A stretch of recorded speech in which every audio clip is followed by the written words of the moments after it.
جبکہ اللہ کے نبی صلی اللہ علیہ وسلم کی یہ واضح حدیث ہے کہ جو بھی آئے ہاتھ دکھانے والے کے پاس یا پھر مستقبل کی خبر دینے والوں کے پاس اور جو وہ بتائے اس پر فَتَصَدَّقَهُ بِمَا يَقُولُ، اور جو وہ اس کو کہے اچھا آپ کو فلاں چیز سے بچنا ہے، یہ کلر پہن کر کے آپ کو بزنس کے لیے نکلنا ہے، آپ کوئی ڈیل کرنے جائیں گے تو آپ کو پیچھے سے کوئی ٹوکے اور روکے نہ، یا پھر آپ پہلے نکلیں تو پہلے رائٹ سائڈ ہو کر کے جائیں، لیفٹ سائڈ ہو کر، جو وہ آپ کو انسٹرکشن دیتا ہے آپ اس کے مطابق عمل کرتے ہیں تو فقط کفرا، اللہ کے نبی صلی اللہ علیہ وسلم نے فرمایا فقط کفرا بما انزل علی محمد صلی اللہ علیہ وسلم، ایسے شخص نے اللہ کے نبی صلی اللہ علیہ وسلم پر اتاری گئی ساری چیزوں کا کیا کیا؟ انکار کر دیا۔ صحیح روایت۔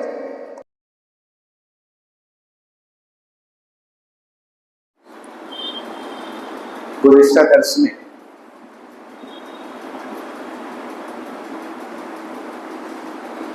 صدقہ اور زکوٰۃ کے تعلق سے چند باتیں کتاب و سنت کے روشنی میں آپ کے سامنے رکھی گئی۔ اس کے بعد اللہ رب العالمین ارشاد فرماتا ہے والذین یؤمنون بما انزل الیک، اے نبی صلی اللہ علیہ وسلم، ایمان والوں کی یہ چوتھی خوبی اور خصلت ہے، آپ کے طرف ہم نے جو کچھ بھی نازل کیا اور اتارا ہے وہ اس پر ایمان رکھتے ہیں، اور صرف آپ پر جو نازل کیا گیا اس پر ہی ایمان نہیں رکھتے ہیں، والذین من قبلک، اور آپ سے پہلے جو چیزیں نازل کی گئی اور اتاری گئی ہے اس پر بھی وہ ایمان رکھتے ہیں۔ ایک ایمان والا ہمیشہ انہی چیزوں کو فالو کرنے والا ہوتا ہے جو کتاب اللہ اور سنت رسول اللہ صلی اللہ علیہ وسلم سے ثابت شدہ ہے۔ نبی صلی اللہ علیہ وسلم پر نازل شدہ چیزیں، وہ تمام چیزیں قرآن بھی اس میں شامل ہے اور حدیث رسول صلی اللہ علیہ وسلم بھی اس میں شامل ہے، کہ دونوں چیزیں اللہ رب العالمین کے طرف سے نازل کی گئی۔ قرآن کے نزول کے بارے میں اِنَّا نَحْنُ نَزَّلْنَا الذِّكْرَ وَإِنَّا لَهُ لَحَافِظُونَ، اللہ نے قرآن میں کہا ہم ہی اس قرآن کے اس ذکر کے اتارنے والے اور نازل کرنے والے ہیں اور ہم ہی اس کی حفاظت بھی کرنے والے ہیں۔ اور حدیث کے تعلق سے اللہ رب العالمین نے قرآن حکیم کے اندر فرمایا وَمَا يَنْطِقُ عَنِ الْهَوَىٰ إِنْ هُوَ إِلَّا وَحْيٌ يُوحَىٰ، نبی صلی اللہ علیہ وسلم اپنی مرضی سے اپنی طرف سے بنا کر کے کوئی بات پیش نہیں کرتے۔ ان ہوا الا وحی یوحا، نبی کی زبان مبارک سے وہی بات اور کلمات نکلتے ہیں، وہی جملے ادا ہوتے ہیں جو ان کا پروردگار آسمان سے ان کے لیے بھیجتا ہے اور نازل کرتا ہے۔ اور ایمان والے کی یہ خوبی ہونی چاہیے کہ اس طرح کے تمام چیزوں کا جو کتاب اللہ اور سنت رسول اللہ صلی اللہ علیہ وسلم کے شکل میں ہم تک پہنچا ہے، امت کے سلف نے ہم تک پہنچایا ہے، نبی کے جانشینوں نے، صحابہ نے، تابعین اور تابع تابعین نے اپنے جانوں کی قربانی دے کر کے اسلام کے اس اساس کو دنیا والوں تک پہنچانے کی ذمہ داری کو بخوبی نبھایا ہے۔ ہماری ذمہ داری ہے کہ ہم اس شریعت کے بنیادی چیزوں کو اپنی زندگی کا بنیاد بنائیں۔ اللہ رب العالمین کی کتاب اور جناب محمد الرسول اللہ صلی اللہ علیہ وسلم کی لائی ہوئی شریعت، اور اللہ تبارک و تعالیٰ نے علامت بتائی، اگر اس میں سے ایک بھی چیز کا ہم نے انکار کیا جو اللہ نے جناب محمد الرسول اللہ صلی اللہ علیہ وسلم پر نازل کیا ہے تو ہمارا ایمان اللہ کی بارگاہ میں قابل قبول نہیں۔ نازل کرنے والی بہت ساری چیزیں، اس میں اللہ تبارک و تعالیٰ نے جو پوری شریعت اور پورا دین جو اتارا ہے اور نازل کیا ہے، اور جناب محمد الرسول اللہ صلی اللہ علیہ وسلم کی پوری زندگی جو رب العالمین کے فرمان کے مطابق گزری ہے، وہ تمام چیزیں اس میں شامل ہے۔ آپ صلی اللہ علیہ وسلم کے اخلاق، اطوار، آپ صلی اللہ علیہ وسلم کا طور طریقہ، یہ ساری چیزوں کو اپنانا یہ کامیابی اور کامرانی کے لیے انتہائی ضروری ہے۔ اس لیے اللہ رب العالمین نے ایمان والوں کی خوبیوں کو، خصلتوں کو سورہ بقرہ میں شروع میں ہی ذکر فرما دیا کہ صرف ایمان لانا کافی نہیں ہے کہ ہم نے اقرار کر لیا، ہم نے زبان سے ادا کر دیا اشہد ان لا الہ الا اللہ واشہد ان محمدا عبدہ ورسولہ۔ آپ صحابہ اکرام کی زندگی کو کھنگال کر کے دیکھیے اور اٹھا کر کے پڑھیے ان کی زندگی کے سوانے کو، ان کے حیات طیبہ کو، ہم کو معلوم ہوگا کلمہ کے اقرار کرنے کے بعد وہ ساری غلاظتیں، وہ ساری برائیاں، وہ ساری خرابیاں جو ان کے اندر پائی جاتی تھی اسلام سے پہلے، اسلام لانے کے بعد ساری چیزوں کو انہوں نے ترک کر دیا اور چھوڑ دیا، ساری چیزوں کو انہوں نے چھوڑ دیا۔ اور اسی لیے ایک صحابی رسول اللہ کے نبی صلی اللہ علیہ وسلم کے پاس آتے ہیں، غالباً سعد بن ابی وقاص رضی اللہ تعالی عنہ،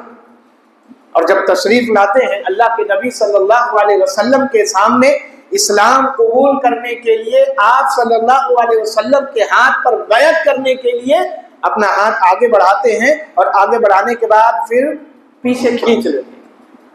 اللہ کے نبی صلی اللہ علیہ وسلم نے فرمایا کہ آپ نے اپنا ہاتھ آگے بڑھا کر کے پھر پیچھے کیوں کھینچ لیا؟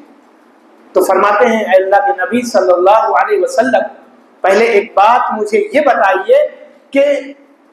آج سے پہلے جتنے بھی ہم نے گناہ کیے ہیں، جتنی بھی غلطیاں کی ہیں، جتنی بھی خامیاں میرے اندر تھی، اس کا کیا بننے والا، اس کا کیا ہوگا؟ اللہ کے نبی صلی اللہ علیہ وسلم نے ارشاد فرمایا الاسلام یہدم ما کان قبلہ، اسلام لانے کے بعد اسلام کی برکت کی وجہ سے اللہ رب العالمین پچھلے سارے گناہ کو معاف کر دے۔ پھر انہوں نے اللہ کے نبی صلی اللہ علیہ وسلم کے اس جواب کے بعد اپنا ہاتھ آگے بڑھایا اور پھر جناب محمد الرسول اللہ صلی اللہ علیہ وسلم کے ہاتھ پر بیعت کیا۔ جب انہیں اعتماد اور یقین ہو گیا کہ اسلام لانے کے بعد اللہ ہمارے پچھلے سارے غلطیوں کو معاف کر دے گا، سارے گناہوں کو معاف کر دے گا، پھر انہوں نے اللہ رب العالمین کا کلمہ جناب محمد الرسول اللہ صلی اللہ علیہ وسلم، اور اللہ کے نبی صلی اللہ علیہ وسلم پر جو چیز اتاری گئی ہے اس پر ایمان رکھنے کا مطلب کیا ہے؟ اللہ کے نبی صلی اللہ علیہ وسلم کیونکہ پڑھا لکھا دور ہے، سارے لوگ انٹلیکچوئل، اکثر لوگ تعلیم سے جڑے ہوئے ہیں، لیکن آج بھی پڑھے لکھے لوگ پامسٹ ہیں، ایسٹرولوجرز ہیں،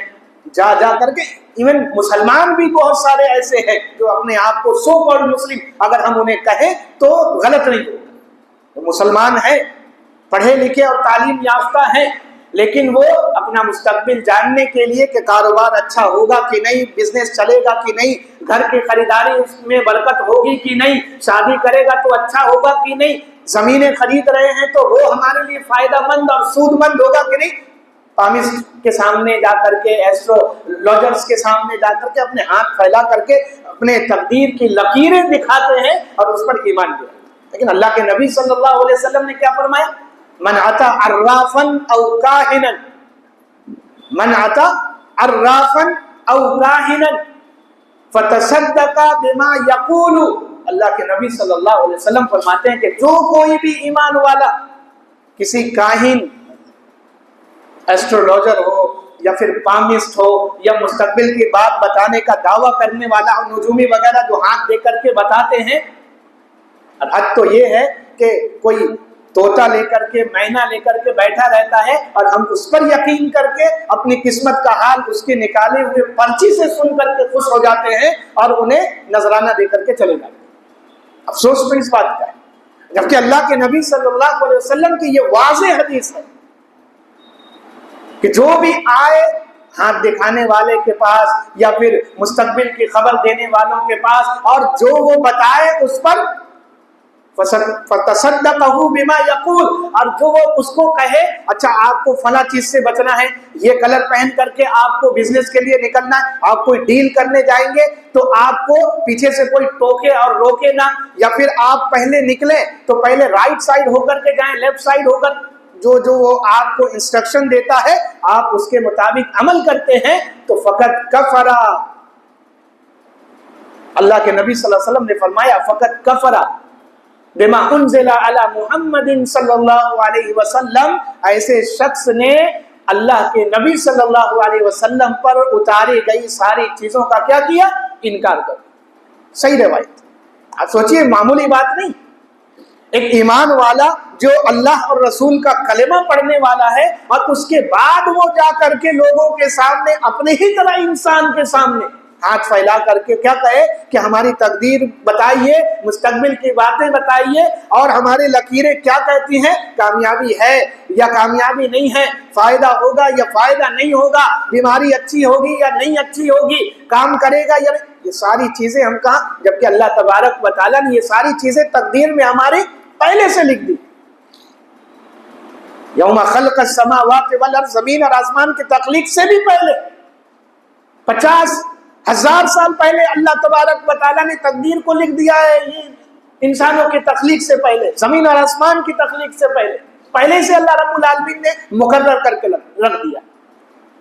لوح محفوظ میں ساری چیزیں محفوظ ہیں ہماری، کب پیدا ہوں گے، کب مریں گے، کتنی عمر ہوگی، کیا کمائیں گے، کیا کھائیں گے، کتنا سکسیس ہمارے قسمت میں ہوگا، کس حال میں مریں گے، کب مریں گے، کس وقت مریں گے، ساری چیزیں طے ہیں۔ اور ایک ایمان والا اس کے بعد آگے بڑھ کر کے اپنا ہاتھ کسی پامسٹ کو اور کسی ایسٹرولوجر کو یا پھر کسی نجومی کو یا پھر ستاروں کو دیکھ کر کے اور تقدیر کا حال بتانے والوں کے سامنے پیش کرے، اور ایک مسلمان، ایک ایمان والا ان کے پوری باتوں کو تصدیق کرے، مان لے اور اس کو فالو کرے اپنی زندگی کے اندر، اللہ کے رسول صلی اللہ علیہ وسلم پر نازل کی گئی ساری چیزوں کا مان لیجئے، اس نے انکار کر دیا۔ فقط کفر بما انزل علی محمد صلی اللہ علیہ وسلم، تو یقین آپ جان لیجئے کہ اس شخص نے اللہ کے نبی صلی اللہ علیہ وسلم پر نازل کردہ تمام چیزوں کا انکار کر دیا، تمام چیزوں کا انکار کر دیا۔ آپ سوچئے کس طریقے کا دین اور اسلام کتنا پاک، کتنا صاف ہے۔ اللہ رب العالمین پر ایمان رکھ کر کے ہم زندگی میں آگے بڑھتے رہے، اللہ رب العالمین ہماری کامیابی اور کامرانی کے لیے کافی ہے، اور کسی چیز کی ضرورت نہیں۔ صحابہ اکرام مکہ چھوڑ کر کے مدینہ آئے، خالی ہاتھ آئے، ان کے پاس کچھ نہیں تھا، اللہ پر توکل اور بھروسہ کر کے، جبکہ انصار نے ہر طرح سے ان کی مدد کی، یہاں تک کہ ایک سے زیادہ بیویاں جن کے پاس تھی انہوں نے کہا کہ ہم طلاق دیتے ہیں، عدت پوری ہونے کے بعد آپ ان سے نکاح کر لیجیے۔ انصار نے کہا کہ ہم اپنے مال اور تجارت کا بٹوارا کرتے ہیں، آدھا آپ لیجیے اور آدھا ہم، اور اپنی نئی زندگی کی شروعات کیجیے، کاروبار اپنا سیٹ اپ کیجیے، اسٹیبلش کیجیے، ہم آپ کی مدد کریں۔ لیکن بہت سارے صحابہ اکرام اس میں ویسے بھی تھے، انہوں نے کہا دلنی علی سوق، کہ مجھے پیسہ، روپیہ، دولت، خزانہ نہیں چاہیے، دلنی علی سوق، ہم کو راستہ بتائیے بازار کا، اللہ نے قابلیت دیا ہے، اللہ پر اعتماد ہے، ہم پھر شروعات کر کے وہ مقام اور مرتبے تک پہنچ سکتے ہیں جو اللہ نے ہمیں مکہ کی سرزمین پر دیا تھا۔ اس دور میں صحابہ اکرام کو وہ توکل اور بھروسہ، اور آج ہمارا ایمان جو ہمارا اللہ نے ہمیں عطا کیا ہے، اب اس پر بھی سیٹسفائیڈ نہیں ہے، اس پر بھی مطمئن نہیں ہے، ہم اس پہ بھی اور مزید چاہتے ہیں۔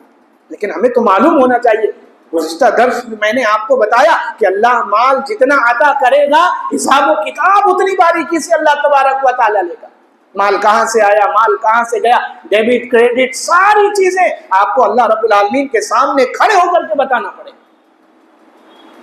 اس لیے اللہ کے نبی صلی اللہ علیہ وسلم نے فرمایا کہ جنت میں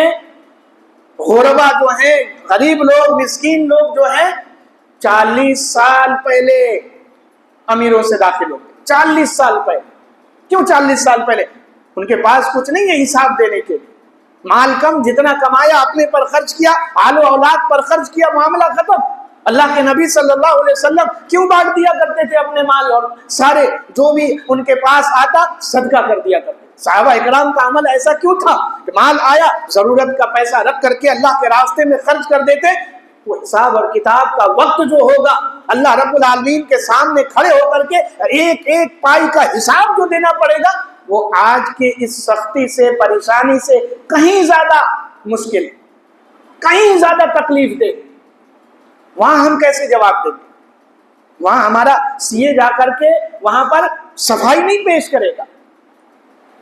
وہاں ہمارے ریسیپٹ نہیں دیکھے جائیں گے، ہمارا بینک اکاؤنٹ نہیں دیکھا جائے گا۔ اللہ نے جو دیا ہے وہ ساری چیزیں اللہ رب العالمین نے ضبط کر کے بھی رکھا، فوٹیج بنا بنا کر کے اللہ رب العالمین نے رکھا ہے، نوٹ ڈاؤن کر کے اللہ تبارک و تعالیٰ نے رکھوایا ہے۔ کہاں جائیں گے؟ اور جب وہ گواہی بھی اگر ہم نہ مانیں تو اللہ رب العالمین نے انتظام اتنا بہترین کیا ہے، ہمارے جسم کے اعضاء ہمارے خلاف گواہی دیں گے، جو جو غلطی اور جو جو گناہ ہم نے کیا ہے سارے ہمارے اعضاء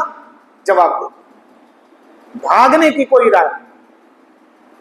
فرار نہیں اختیار کر سکتے، دنیا میں بچ سکتے ہیں۔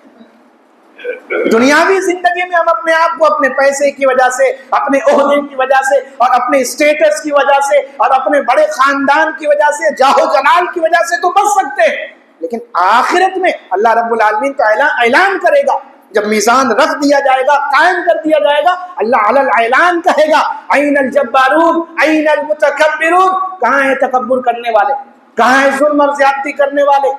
کہاں ہے اکڑ کر چلنے والا؟ اللہ اعلان کر کے بولے گا، لیکن کسی کی ضرورت نہیں ہوگی۔ وہاں فرعون بھی ہوگا، وہاں نمرود بھی ہوگا، وہاں شداد بھی ہوگا، وہاں قارون بھی ہوگا، اور وہاں ہلاکو خان اور چنگیز خان جیسے سارے اور جتنے بھی اس دنیا میں گزرے ہیں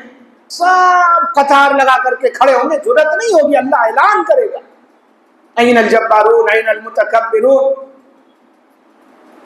پورا سناٹا چھایا ہوا، پن ڈراپ سائلنٹ، ایک آواز تک نہیں ہے، سارے لوگ پسینے میں ڈوبے ہوئے ہوں گے اپنے اعمال کے اعتبار سے، کوئی ٹخنوں میں ڈوبا ہوگا، کوئی گھٹنوں تک ڈوبا ہوگا، کوئی رانوں تک ڈوبا ہوگا، کوئی کمر تک ڈوبا ہوگا، کوئی کندھوں تک، کوئی پورا اس کا وجود پسینے میں ڈوبا ہوا سرابور ہوگا۔ وہ گناہ کے اعتبار سے لوگوں کے ساتھ حالت خراب ہوگی کہ اللہ ہمارے ساتھ کیا کرنے والا ہے۔ وہاں صرف ہمارے توحید، ہمارا ایمان، کتاب و سنت پر گزارے ہوئے وہ شب و روز،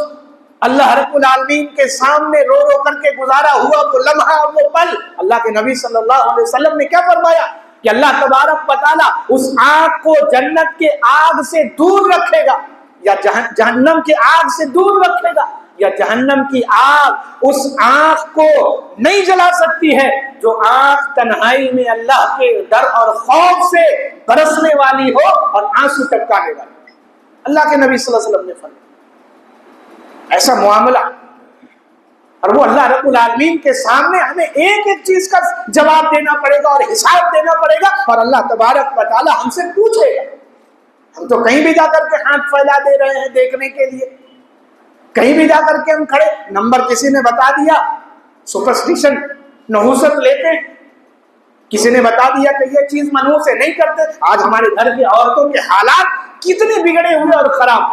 آپ جائیے مغرب کے بعد ہماری گھر کی عورتیں جھاڑو نہیں لگاتی ہیں، کیوں؟ کہتے ہیں کہ جھاڑو کے ساتھ ساتھ اور گندگی کے ساتھ ساتھ گھر کی ساری برکت بھی چلی جائے گی، مغرب کے بعد جھاڑو نہیں لگتا۔ آپ کسی کے گھر چلے جائیے سوئی دھاگا مانگنے کے لیے مغرب کے بعد، تو کہتے ہیں کہ ہم نہیں دیں گے، مال ہمارا چلا جائے گا۔ صبح میں آئیے، نان مسلم کاروباری جو بزنس مین ہوتے ہیں، اگر آپ شام کے بعد ان کے یہاں پیسہ مانگنے جائیں گے وہ نہیں دیں گے۔ ان کا عقیدہ ہے کہ شام کو پیسے کا لین دین کرنے سے مال جو ہے، لکشمی جو ہے وہ چلی جاتی ہے، اس لیے وہ آپ کو کل صبح بلائیں گے، شام میں آپ کو پیسہ نہیں دیں گے۔ اور یہی عقیدہ مسلمانوں کے بہت سارے تاجروں نے ایڈاپٹ کر لیا ہے، وہ بھی ان کا بھی یہی عقیدہ۔ آپ نکلیے گاڑی لے کر کے، سامنے سے کالی بلی گزر جائے گی، آپ گاڑی ہمت نہیں کر سکتے کہ آگے بڑھائے، کیونکہ آپ کا عقیدہ بنا ہوا ہے۔ جو بلی بچوں کی آواز سن کر کے فوراً بھاگ جاتی ہے، ہم نے اس کے بارے میں یہ عقیدہ بنایا ہے کہ اگر وہ ہمارے سامنے سے راستہ کاٹ کے گزر جائے گی تو ہماری زندگی خطرے میں پڑ جائے گی۔ اور پھر ہم اللہ کے نبی صلی اللہ علیہ وسلم کے دین پر رہنے کا دعویٰ کرتے ہیں، ایمان کا دعویٰ کرتے ہیں، اسلام کا دعویٰ کرتے ہیں، یہ ساری چیزیں ہمارے نگاہوں کے سامنے۔ اللہ کے نبی صلی اللہ علیہ وسلم کے پیدائش کے تعلق سے کوئی ایسی چیز ثابت نہیں، لیکن آج دیکھیے ماحول کس طریقے سے کریٹ کیا گیا، کس طریقے سے بنایا گیا ہے، کس طریقے سے سجایا گیا ہے کہ عید الاضحیٰ اور عید الفطر سے بھی بڑا عید اس کو بنا دیا گیا ہے۔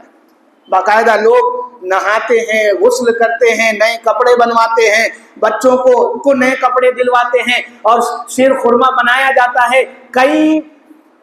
شہروں میں باقاعدہ حیدرآباد اور بنگلور اور اس طرح کے اس کے مضافات میں نماز ادا کی جاتی ہے 12 ربیع الاول کے دن، اور پھر اس کے بعد جلوس کا آغاز ہوتا ہے۔ فقط کفر بما انزل علی محمد صلی اللہ علیہ وسلم، یہ بھی اس میں داخل ہے، کیونکہ یہ اللہ کے رسول صلی اللہ علیہ وسلم کے 63 سالہ زندگی میں ثابت نہیں، ابو بکر صدیق رضی اللہ تعالیٰ عنہ کے 2 سال کی خلافت میں کبھی نہیں ہوا، عمر فاروق رضی اللہ تعالیٰ عنہ کے 10 سال کی خلافت میں ثابت، اب اس سے آگے جتنا 30 سالہ جو خلافت ہے نبی کے بعد، اس میں کسی نے اس پر عمل نہیں کیا۔ میں نے آپ کو بتایا تھا جمعہ کے دن کہ 362 ہجری میں ایک یہودی نے اس کا آغاز کیا، یہ بھی اسی میں داخل اور شامل ہے۔ اس لیے اللہ رب العالمین نے شروع میں بتا دیا قرآن پڑھنے والوں اور ایمان رکھنے والوں اس کتاب پر ہوشیار ہو جاؤ، والذین یؤمنون بما انزل الیک وما انزل من قبلک وبالآخرۃ ھم یوقنون، وہ اللہ کے رسول پر اتاری گئی ہر ایک چیز پر ایمان رکھتے ہیں، آپ سے پہلے جو نازل کی گئی اس پر بھی ایمان رکھتے ہیں، اور آخرت کے دن پر یقین رکھنے والے۔ صرف ایمان رکھنا کافی نہیں آخرت کے دن پر، کہ آخرت کے دن پر ہمارا ایمان ہے لیکن ہم یقین نہیں کرتے کہ ہو بھی سکتا ہے نہیں بھی ہو سکتا، ایسا نہیں۔ وَبِالْآخِرَةِ هُمْ يُوقِنُونَ، آخرت قائم اللہ رب العالمین کرے گا، زلزلہ سب سے بڑا برپا ہونے والا ہے، ساری کائنات تہوبالا ہونے والی ہے، اور پھر اللہ تبارک و تعالی حشر کے میدان میں سارے لوگوں کو جمع کر کے حساب و کتاب لے گا، سارے لوگوں کو جمع کرے گا، اول سے آخر تک، قیامت کی صبح تک جو پیدا ہونے والے ہیں آدم علیہ السلام سے۔ اور کامیابی اور کامرانی انہی لوگوں کے لیے جنہوں نے ان کوالٹیز کو اپنے اندر اپنایا ہے، سمویا ہے، بسایا ہے۔ آخرت کا معاملہ تو آپ جانتے ہیں، یہ بہت سارا ایسا عقیدہ ہے کہ آخرت کوئی چیز نہیں، آخرت کوئی چیز، جنت اور جہنم کا بھی انکار کرنے والے نیچری فرقہ آپ دیکھیے، اس کے بارے میں آپ سٹڈی کریے۔ سید احمد خان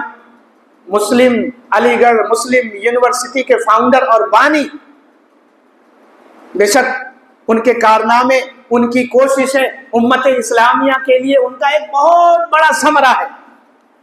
مسلم یونیورسٹی کا قیام جو ہے امت مسلمہ کے لیے کوئی شک اور شبہ نہیں کہ بہت بڑا کارنامہ ہے، اور بھی ایسے بہت سارے ایجوکیشن کے تعلق سے مسلمانوں کے، اسلامی کمیونٹی کے کامیابی اور کامرانی کے لیے انہوں نے کوشش کیا، لیکن عقیدے کے اعتبار سے جو نیچری فرقہ عقیدہ ہے وہ بھی ان کے اندر پایا جاتا ہے، اور وہاں سے نکلنے والے بڑے بڑے میتھمیٹیشین ہو یا پھر پروفیسر ہو یا پھر اور پی ایچ ڈی ہولڈر ہو یا پھر اور کسی بڑے مقام، وہ سارے کے سارے اسی عقیدے کو اڈاپٹ کر کے اپنے اصحاب تک پہنچا رہے، اور ان کا عقیدہ کیا ہے کہ آخرت میں فیصلہ، حساب و کتاب، جنت اور جہنم، یہ کوئی چیز، اس کی کوئی حقیقت نہیں۔ ایک مسلمان کی طرف سے ایسی بات کیا، ایک ایمان والا ایسی بات کر رہا ہے، آپ سوچئے کتنی خطرناک بات ہے۔ ایک طرف ایمان بھی رکھتا ہے، اللہ کے رسول صلی اللہ علیہ وسلم سے محبت کا دعویٰ بھی کرتا ہے، نمازوں میں اپنی پیشانیاں اپنے خالق حقیقی کے سامنے جھکاتا بھی ہے، اور عقیدہ بھی یہ رکھے ہوا ہے کہ جنت اور جہنم کی کوئی حقیقت نہیں۔ جس طریقے سے بچوں کو بہلانے اور پھسلانے کے لیے، منانے کے لیے بچوں کو چاکلیٹس دیے جاتے ہیں، لالی پاپ دیا جاتا ہے، یا اور کئی تحفے دیے جاتے ہیں تاکہ وہ مان جائے، مائنڈ ڈائیورٹ ہو جائے، اسی طریقے سے اللہ نے ایمان والوں کو عمل صالح کروانے کے لیے اس طریقے کا معاملہ پیش کیا ہے۔ جنت اور جہنم کی کوئی حقیقت نہیں، لیکن امام طحاوی رحمہ اللہ نے کتاب باب قائم کر کے رکھا، الجنت حق والنار حق، جنت اور جہنم دونوں حق ہے۔ اللہ رب العالمین نے تخلیق فرمائی، اور جبرائیل علیہ السلام کی حدیث مجھے یاد آ رہی ہے، اللہ کے نبی صلی اللہ علیہ وسلم نے فرمایا حفت النار بالمکارہ، ٹکڑا جہنم کو اللہ تبارک و تعالیٰ نے بہت اچھی اچھی چیزوں سے مزین کر دیا۔ وحفت الجنت بالمکارہ، اور جنت کو کس سے گھیر دیا ہے؟ ناپسندیدہ چیزوں سے۔ جہنم کے ارد گرد فینسنگ اللہ تبارک و تعالیٰ نے کن چیزوں کی کر دی، ڈال دی ہے؟ دنیا کی رنگینیوں کی، جاہ و جلال کی، روپے پیسے کی، مال و دولت کی، دنیاوی زندگی کی خواہشات کی۔ اور جہنم کے چاروں طرف فینسنگ اللہ نے کس سے کر دیا ہے؟ مصیبتیں، پریشانیاں، دکھ، تکلیف، اذیتیں۔ جبرائیل علیہ السلام کو فینسنگ کرنے سے پہلے بلایا اللہ تبارک و تعالیٰ نے اور کہا کہ جبرائیل بتاؤ، یہ جنت میں نے تیار کیا ہے، سجایا، سوارا، ڈیکوریٹ کیا، بتاؤ یہ جنت کیسی؟ جبرائیل علیہ السلام جھانکتے ہیں اور کہتے ہیں کہ اللہ، اگر ایک جھلک جنت کی انسان اگر دیکھ لے تو کبھی یہ نہیں چاہے گا کہ کہیں اور جگہ جائے، سب کی یہ خواہش ہوگی کہ اللہ مجھے اسی میں جگہ دے دے۔ پھر اللہ تبارک و تعالیٰ نے جبرائیل علیہ السلام کو جہنم کا نظارہ کروایا، کہا کہ جبرائیل اس کے بارے میں کیا خیال ہے؟ کہ اللہ اگر کوئی ایک مرتبہ اس کو دیکھ لے تو کبھی نہ چاہے گا کہ اس میں داخل کیا جائے یا اس میں وہ بھیجا جائے۔ اللہ تبارک و تعالیٰ نے بعد میں پھر جنت اور جہنم کی فینسنگ کرانے کے بعد پھر جبرائیل علیہ السلام کو بلایا۔ جنت کو پریشانیوں سے، تکلیفوں سے، دکھ سے، مصیبت سے، اللہ رب العالمین نے آزمائشوں سے اس کو گھیر دیا، اس کی فینسنگ کرا دی، اور پھر جبرائیل علیہ السلام کو بلا کر کے دکھایا اور کہا کہ جبرائیل اب بتاؤ اب کیا معاملہ ہے؟ کہا اللہ اب تو دیکھ کر کے لوگ کوئی اس میں جانا پسند نہیں کرے گا، کیونکہ اس کے چاروں طرف مصیبتیں، پریشانیاں، دکھ، تکلیف، صبر، یہ سارے معاملات۔ پھر اللہ نے جہنم کے چاروں طرف دنیاوی رنگینیوں کو اور چکا چوند کو، مال و دولت کو، لذتوں سے جہنم کی فینسنگ کروا دی۔ جبرائیل علیہ السلام سے پوچھا اب کیا خیال ہے؟ کہا اللہ اب تو دور سے دیکھ کر کے لوگ اسی میں داخل ہونا چاہیں گے، کیونکہ اس کی فینسنگ لذتوں سے، دنیاوی رنگینیوں سے، خوبصورت چیزوں سے تم نے کر دیا ہے، تو یہ حقیقت ہے۔ آج دنیا اسی میں کھویا ہوا۔ اللہ کے نبی صلی اللہ علیہ وسلم نے، مسلم شریف کی روایت ہے، اللہ کے نبی صلی اللہ علیہ وسلم فرماتے ہیں کہ میں تمہارے تعلق سے سب سے زیادہ اس بات سے ڈرتا ہوں کہ اللہ تمہارے اوپر مال و دولت کے خزانے کھول دے گا اور تم اسی میں محو ہو جاؤ، تم اسی میں لگ جاؤ گے۔ یہ اللہ کے نبی صلی اللہ علیہ وسلم کا اسٹیٹمنٹ، یہ اللہ کے نبی صلی اللہ علیہ وسلم کا فرمان ہے کہ مجھے سب سے زیادہ امت کے لوگوں پر یہ ڈر ہے کہ جب اللہ آسمان سے خزانوں کے دروازے ان کے اوپر کھول دے گا، اور آپ دیکھیے اللہ نے نوازا مال و دولت سے، مال و دولت سے اللہ نے نوازا، 70 کروڑ روپے ہر سال بطور زکوٰۃ پے کرنے والے بھی مسلمان اس دنیا میں روئے زمین پر موجود ہیں، اور وہ دوسرے نمبر کے زکوٰۃ پیئر، 70 کروڑ روپے ہر سال۔ آپ سوچئے کتنی دولت سے نوازا اللہ تبارک و تعالیٰ نے، اور وہ دوسرے نمبر پر ہے۔ پہلے نمبر پر جو مسلمان ہے کتنا زکوٰۃ اللہ کے راستے میں نکالتا ہوگا؟ اگر وہ امانت داری سے نکالتا ہے کتنا پیسہ اللہ نے دیا۔ اور آج ہم نے کتاب و سنت کو، نبی کی شریعت کو، اللہ کے فرمان کو چھوڑ کر کے کہاں زندگی لگا دیا ہم نے؟ بازاروں کی زینت بن گئے، چوراہوں اور سڑکوں کی خاکیں چھان رہے ہیں، اور مسجدوں سے اپنے آپ کو الگ کر کے نبی صلی اللہ علیہ وسلم کے دین کو داغدار کر رہے ہیں، اور رب العالمین کے فرمان کی خلاف ورزی کر رہے ہیں۔ اسی میں ہماری زندگی گزر رہی اور ہم اسی میں خوش ہیں، دنیا کے رنگینیوں میں لگے ہوئے۔ تو اللہ نے اسی لیے ذکر فرما دیا ہے، یہ صرف ریسیٹیشن کے لیے نہیں ہے، قرآن کی تلاوت خانہ پوری کرنے کے لیے نہیں ہے، غور و فکر کے لیے۔ اللہ افلا یتدبرون القرآن، اللہ نے کئی جگہ فرمایا، غور و فکر کیوں نہیں کرتے؟ دیکھتے کیوں نہیں؟ سمجھتے کیوں نہیں؟ اللہ رب العالمین پوچھتا ہے، سوال کرتا ہے ہم سے۔ غور و فکر کریں گے تب ہدایت کی راہیں اللہ رب العالمین کھولے گا، تب اللہ تبارک و تعالیٰ کامیابی کے راہوں کو کھولے گا۔ کامیابی جہاں اللہ نے رکھی ہے ہم نے اس کو نیگلیکٹ کر دیا، نظر انداز کر دیا، اور دنیا کے لوگوں کے پاس ہم کامیابی اور کامرانی تلاش کرنے کے لیے، ڈھونڈنے کے لیے ان کے پاس غلامی کرتے پھرتے ہیں، جی حضوری کرتے پھرتے ہیں، ان کی بٹرنگ کرتے پھرتے۔ معاملہ سارا کا سارا اللہ نے خراب کر کے رکھ دیا۔ تو ایمان کی خصلت ہے کہ وہ نبی کے اوپر اور نبی سے پہلے جتنی چیزیں اتاری گئی اور نازل کی گئی اس پر ایمان رکھنے والا ہوتا ہے، اور آخرت پر ایمان کے ساتھ ساتھ یقین بھی رکھنے والا ہوتا ہے کہ مرنے کے بعد دوبارہ اللہ زندہ کرے گا، اٹھائے گا، اور اس دن اللہ رب العالمین حساب و کتاب لے گا، اور اس حساب و کتاب کے بعد اللہ جنت اور جہنم کا فیصلہ کرے گا، جو ہمیشگی والی جنت ہے یا ہمیشگی والا جہنم ہے، ہمیشہ ہمیشہ وہاں انسان رہے گا۔ اللہ ہمیں نیک اعمال کی توفیق عنایت فرما، کتاب سنت پر عمل کرنے والا بنا دے۔ الہ العالمین تیرے احکام اور فرامین کے مطابق زندگی گزارنے کی توفیق عنایت فرما، امت اسلامیہ کو ہر طرح کے بدعت، خرافات، شرک، ضلالت اور گمراہی سے محفوظ رکھ، اسلامی ماں اور بہنوں کو دین اور شریعت سمجھنے اور اس پر عمل کرنے کی توفیق عنایت فرما، آمین۔ السلام علیکم ورحمۃ اللہ وبرکاتہ۔